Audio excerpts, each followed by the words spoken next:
एक समय की बात है, हिमालय की खाड़ी के किनारे एक छोटे से शांत गांव में राहुल नाम का एक युवा लड़का रहता था। राहुल अपने क्रोधी स्वभाव और चंचल मन के कारण गांव भर में प्रसिद्ध था। उसका मन हर समय विचारों से भरा रहता था। सोचो कि उसके विचारों के तूफान ने उसके मन को एकदम बेचैन कर दिया था। उसके जीवन से शांति मानो गायब हो गई थी और वह हमेशा अपने ही ख्यालों में खोया रहता था और तनावपूर्ण जीवन जी रहा था। उनके अशांत मन और क्रोध के कारण उनके अपने परिवार के सदस्यों और गांव वालों से भी संबंध अच्छे नहीं थे, जिससे वह और भी अधिक अकेला और अपमानित महसूस करने लगा।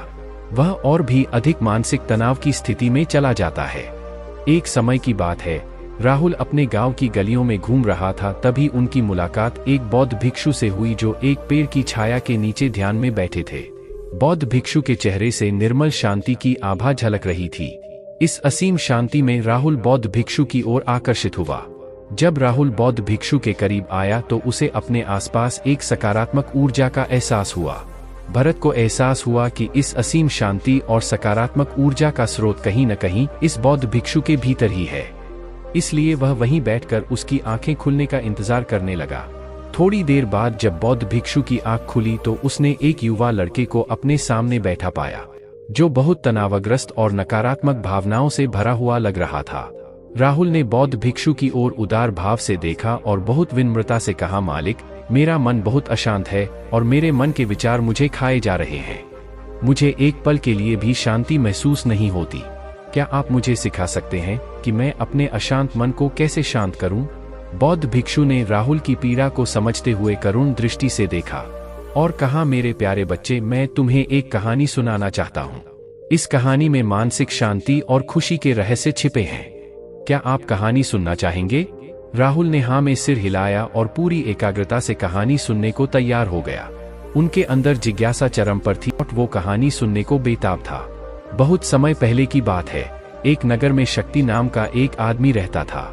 शक्ति बेहद महत्वाकांक्षी व्यक्ति थे और उन्हें हर काम में लोगों से मदद की जरूरत पड़ती थी। यदि उसे किसी से असफलता और बुराई सुनने को मिलती थी तो वह गहरी चिंता और तनाव में चला जाता था। उनका मानना था कि सफलता और भौतिक शक्तियां वांछित खुशी देंगी, लेकिन वह जितना सफलता और प्रशंसा के पीछे भागता था उतना ही मानसिक तनाव में डूबता जाता था। लेकिन अचानक शक्ति का सामना उस समय के मशहूर बौद्ध भिक्षु से हो गया, जिसका नाम महाकौशल था। महाकौशल अपने शिष्यों को ध्यान की शिक्षा देते थे और वह स्वयं एक बहुत ही ध्यान मग्न और प्रबुद्ध व्यक्ति थे। महाकौशल की अद्भुत एकाग्रता से प्रभावित शक्ति ने उनसे अपने भटकते मन को शांत करने का उपाय जानना चाहा। शक्ति ने कहा कि महंत, मैं हमेशा सफलता के पीछे भागता हूँ और लगातार अधिक हासिल करने की कोशिश करते हूँ, फिर भी मुझे कोई क्षणिक संतुष्टि या आत्मसंतुष्टि नहीं मिलती। इस निरंतर बेचैनी के बीच मैं शांति कैसे पा सकता हूँ? बौद्ध भिक्षु ने करुण दृष्टि से उसकी ओर देखा और उत्तर दिया, आपका मन एक अशांत नदी की तरह है जो हमेशा बहती रहती है। आप कभी भी शांत नहीं रह सकते। इसलिए इस अशांत मन को शांत करने के लिए आपको अपने विचारों को बिना किसी रुकावट के जाने देने की कला सीखनी होगी। शक्ति को आश्चर्य हुआ और उसने पूछा कि मैं अपने विचारों को कैसे जाने दूं? आखिर मैं भी तो अपनी इच्छाओं और महत्वाकांक्षाओं से बंधा हुआ हूँ। यह सुनकर बौद्ध भिक्षु मुस्कुरा दिए। बौद्ध भिक्षु कहा, कल्पना करें कि आपके हाथ में पानी का एक गिलास है। अब आप इसे जितनी देर तक पकड़कर रखेंगे यह उतना ही भारी होता जाएगा, और अगर आप इसे काफी देर तक पकड़े रहेंगे तो आपके हाथ में दर्द होने लगेगा। लेकिन अगर आप उस पकड़ को ढीला कर दें और छोड़ दें तो आपका बोझ खत्म हो जाएगा। राहुल ने पूरी कहानी और उसका संदेश ध्यानपूर्वक सुना। वह समझ गया कि अपने विचारों और इच्छाओं से चिपके रहने से उसका बोझ बढ़ जाता है और अंदर ही अंदर अशांति पैदा कर देता है। अब राहुल को कहानी का अंत सुनने की उत्सुकता से प्रतीक्षा थी। कहकर बौद्ध भिक्षु ने कहानी जारी रखी। एक बौद्ध भिक्षु की बात मानकर शक्ति ने विचारों को त्यागने का अभ्यास शुरू कर दिया। वह बिना किसी पूर्व निर्णय के अपने विचारों और भावनाओं को आते और जाते देखता था। अब उसने विचारों को पकड़ना बंद कर दिया था। विचार उठते थे और अपने आप चले जाते थे। धीरे धीरे उसे यह एहसास होने लगा कि उसकी इच्छा और भावना ही सभी दुखों का कारण है। जैसे जैसे शक्ति ध्यान में गहरे उतरते गए, उन्होंने पाया कि वर्तमान में जीना ही आंतरिक शांति का एकमात्र स्रोत है।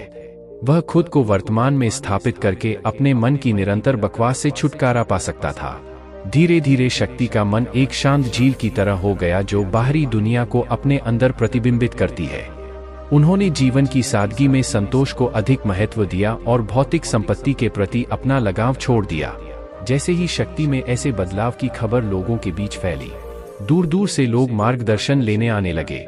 लोगों को विचारों को मुक्त करने की कला सिखाना और उन्हें अपने भीतर शांति खोजने के लिए मार्गदर्शन करना, वह लोगों के बीच शांति और ज्ञान का प्रतीक बन गया।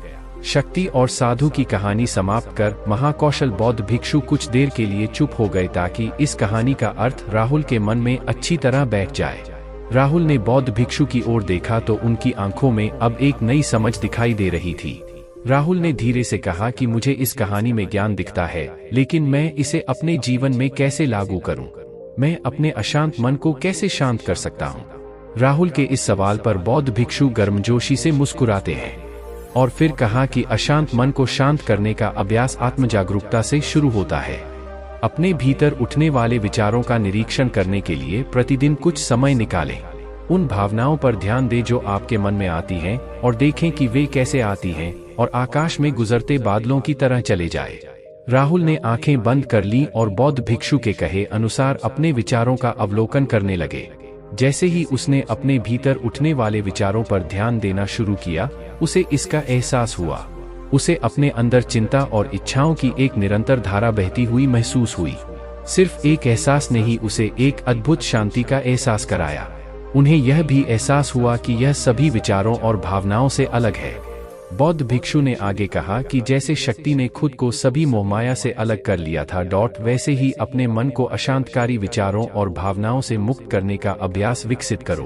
बिना किसी पूर्वाग्रह के विचार को वैसे ही स्वीकार करें जैसे वह आता है और फिर धीरे धीरे उन्हें जाने दें और अपना ध्यान वर्तमान क्षण पर केंद्रित करें। लेकिन राहुल ने टोकते हुए कहा कि अगर विचार और भावनाएं इतनी मजबूत हैं तो क्या होगा?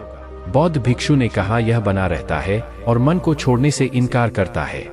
बौद्ध भिक्षु ने राहुल की बात से सहमति जताते हुए सिर हिलाया और कहा ऐसे कई मौके आएंगे जब आपके मन में सवालों का बवंडर चल रहा होगा।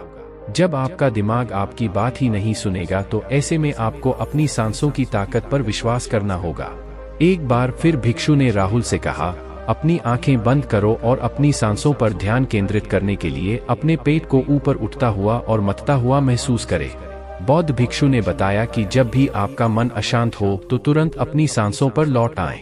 सांस की वाद्य गति आपको तुरंत वर्तमान के चरणों में वापस खींच लेगी और आपको शांति का अनुभव कराएंगी।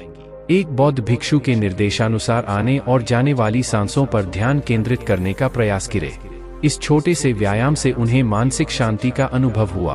उसे याद आया कि उसकी सांसें हमेशा उसके साथ थी, जो उसे वर्तमान क्षण की याद दिलाती थी, आराम और शांति लाती है।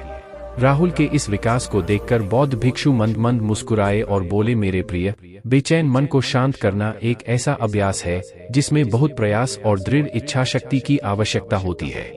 क्योंकि लगातार व्यायाम से मांसपेशियां मजबूत होती हैं, उसी तरह नियमित अभ्यास से मन भी शांत होता है। स्वीकृति में सिर हिलाते हुए इस बौद्ध भिक्षु को धन्यवाद देते हुए उन्होंने वादा किया कि आज से वह अपने अशांत मन को शांत कर सकेंगे और अपनी गैर शक्तियों को मुक्त कर सकेंगे। बौद्ध भिक्षु ने राहुल के कंधे पर हाथ रखकर कहा मुझे आपकी क्षमता पर बहुत भरोसा है और आपको जल्द ही आंतरिक शांति मिलेगी। लेकिन याद रखें कि यह आसान नहीं होगा। लेकिन अगर आप दृढ़ इच्छा शक्ति और खुले दिल से प्रयास करेंगे तो आप निश्चित रूप से वह शांति पा लेंगे जो आपके अंदर है। उस दिन से राहुल अपने अशांत मन को शांत करने का प्रयास करने लगा और हर दिन ध्यान करने के लिए एक अलग समय निर्धारित किया। उसने अपने मन में उठने वाले विचारों को बिना किसी रोक टोक के जाने दिया और अपनी सांसों के जरिए खुद को वर्तमान में बनाए रखने की कोशिश की। समय के साथ अभ्यास करते हुए राहुल को अपने अंदर शांति का अनुभव हुआ। जैसे जैसे समय बीतता गया, राहुल को ज्ञान और शांति का स्रोत कहा जाने लगा। ग्रामीण अपने अशांत मन को शांत करने के लिए राहुल के पास आने लगे। बौद्ध भिक्षुओं के शिक्षक दूसरों की मदद करते समय आत्मजागरूकता की शक्ति साझा करते हैं। बौद्ध भिक्षु आंतरिक शांति पाने की शिक्षा देते हैं। इसके साथ ही उन्होंने अपनी सांसों पर ध्यान देने और अपने विचारों को मुक्त करने की कला भी सिखाई। ऐसे निवासियों का विकास हुआ और उन्हें मन की अमूल्य शांति मिली। बौद्ध भिक्षु की शिक्षाओं और राहुल द्वारा संचालित अभ्यास के माध्यम से विचारों को त्यागने और वर्तमान में जीने की कला दूर दूर तक फैल गई। उन्होंने कई लोगों की जिंदगी बदल दी और जैसे जैसे समय बीतता गया, उनकी जिंदगी और भी बदलती गई। राहुल का शांत प्रभाव उसके गांव की सीमाओं से परे तक फैला हुआ था। आसपास के गांवों और शहरों से लोग राहुल के परिवर्तन की कहानी सुनते थे, उनसे सलाह लेने आते हैं। मन के बोझ तले दबे लोगों के लिए राहुल आशा की किरण बन गया। राहुल की शिक्षाएं केवल ध्यान और प्रवचन तक ही सीमित नहीं थीं, बल्कि वह रोजमर्रा के काम जागरूकता के साथ करने पर ज्यादा जोर देते थे। वह लोगों को अपनी भावनाओं के प्रति जागरूक रहने की याद दिलाते थे।